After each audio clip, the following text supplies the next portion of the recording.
Full force ang Aldab fans sa kanilang Aldab Nation Festival 2016 at hindi naman sila binigo ni Maine Mendoza at Alton Richards na present din sa event.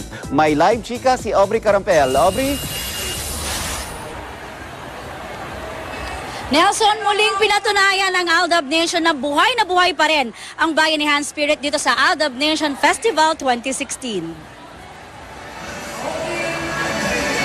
Mahigit 2,000 Aldab fans ang nagtipon-tipon ngayong hapon dito sa SMX Convention Center para sa Aldab Nation Festival 2016.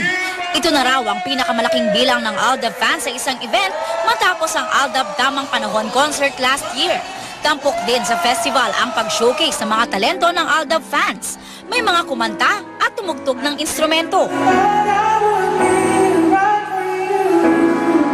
Mayroon ding iba't ibang booth sa loob.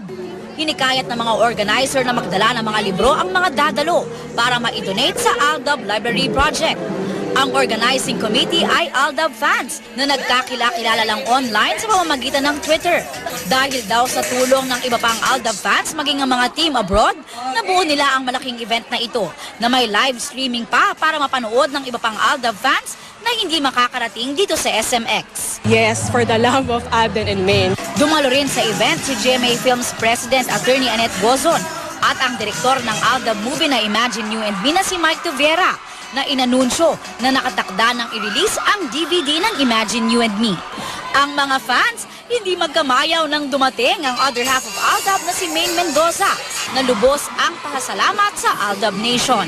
Sobrang thankful kami ni Alden na merong ganito pagtitipon kasi karamihan yata na nandito, if I'm not mistaken, yung mga hindi pa kami nakikita ng personal ni Alden. Kasi yung iba nakapunta ng Broadway, barangay, pero dito parang prioritize nila yung hindi pa kami nakikita.